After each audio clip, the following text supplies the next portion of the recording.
For today's video, I wanted to talk about commission prices.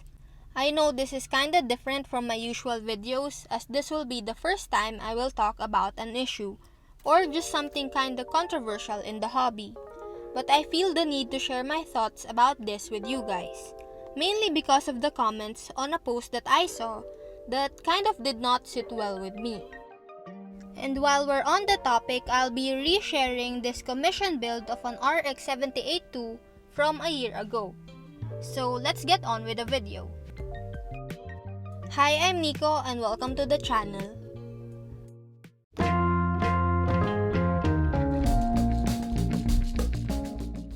So the first thing that I want to say is that prices will always vary from person to person, modeler to modeler, simply because commission prices don't have a suggested retail price. There really is no baseline. Sure, you can ask around, but the answer will always be different.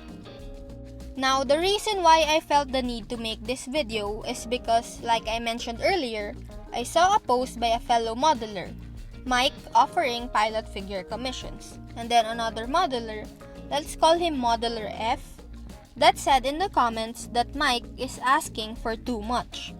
And that started something of an issue. The comment section on that post basically blew up. And I'm not gonna lie, I enjoyed reading it all. And yes, I know everybody is entitled to their own opinions. But commenting on another modeler's post, saying they are overpriced and all that, is just plain rude and disrespectful.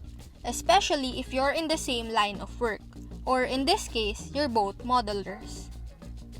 But also, before you go and hate on the other guy, they're good. An apology happened and all, so it was probably an honest mistake, or a comment that he didn't realize was a bit hurtful.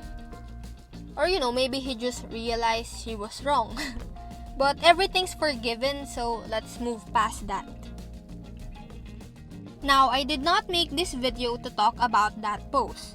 I simply shared it because it's what inspired me to make this video, in which we're gonna talk about how much should you really be charging for commissions.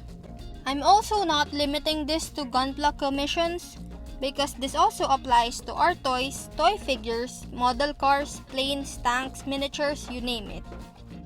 And I'm not gonna share any exact amount or even percentage here.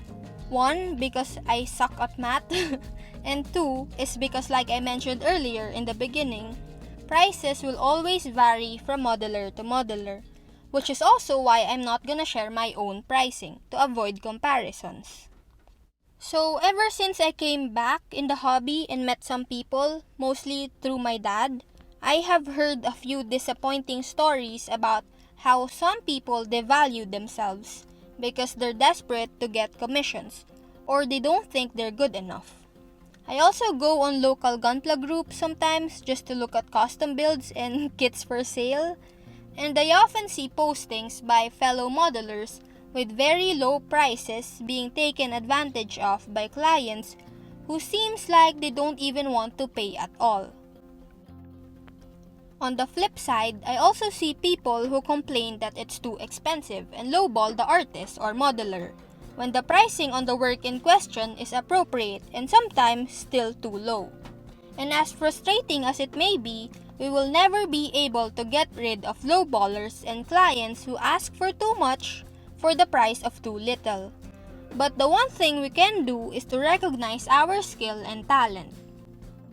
It's often really easy to overlook your own artistic value, especially when you're often surrounded by people or gatekeepers who try to make you feel inferior just because they've been in the hobby longer than you, and they're intimidated by how you keep on improving while they stagnate and become irrelevant. Now, I'm thankful that I've never experienced or felt any gatekeeping personally, but I do know that it happens a lot more than I think. Anyways, your hard work in creating art or a custom build, especially for someone else, sometimes even a total stranger, is important to recognize. You as a modeler or an artist is worth something, and you're undoubtedly worth more than you think. So, if you're considering doing commissions, Be it for Gunpla, model kits, or just art in general, here are some things to keep in mind. More often than not, these modelers are undervaluing their work either unknowingly or knowingly, but under the impression that they are not worth more. I know of one particular modeler, and I won't specify with details nor use any names, for the sake of respect, who has very complicated and valuable commissions for $10. $10. The value of this work, if done by other modelers, would easily cost around $100 or so US, and that's the bare minimum. And yet, he was not aware of his underpricing. In fact, lowballers even complain, which led him to defend his $10 pricing. Something that I find so absurd, especially with his achievements in the Gunpla community and his skills and talent. As a result, dozens of people flock to this person in hopes of scoring a sweetheart deal on their toy figures without realizing that the pieces in question could take upwards of 2 weeks to complete. For $10, mind you. Do you think these people thought that this guy would benefit from this in any way? And because he's so underpaid, the fact that some clients give him a $4 bonus is enough to make him happy.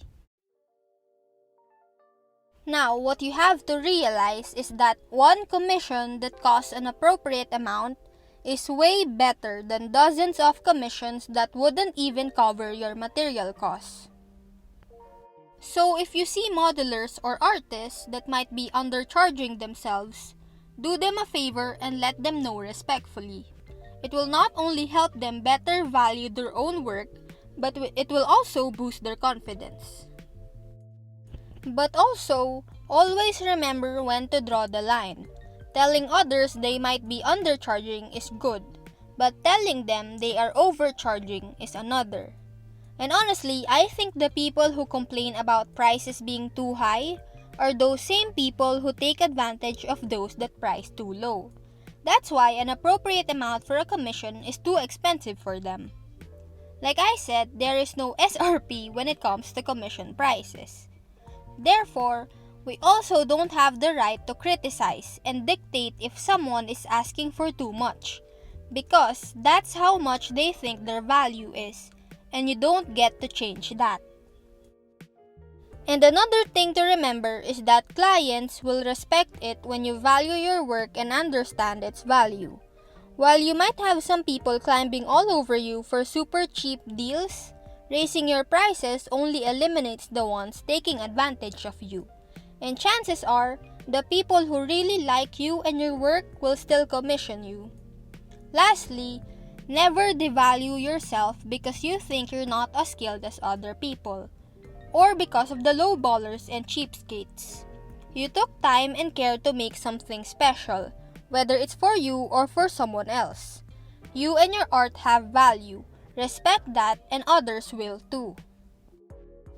Art is something made by people who practice, try very hard, learn, and push their skills for hours, if not weeks. While most of the time you might only see the finished product, know that behind every work there is someone who spent a lot of time and a lot of heart creating something just for you. So what I'm trying to say is, it's never okay to tell someone they are overpricing, because you're basically telling them their skill and their value is not worth that much. And that's not a very nice thing to say, isn't it?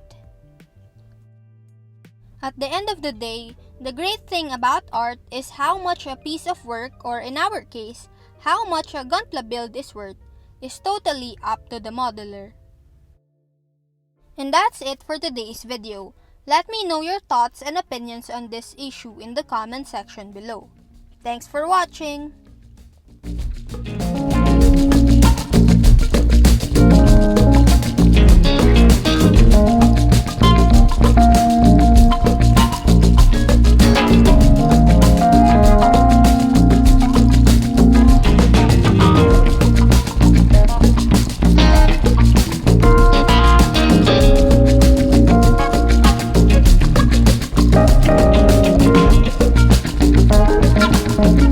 you.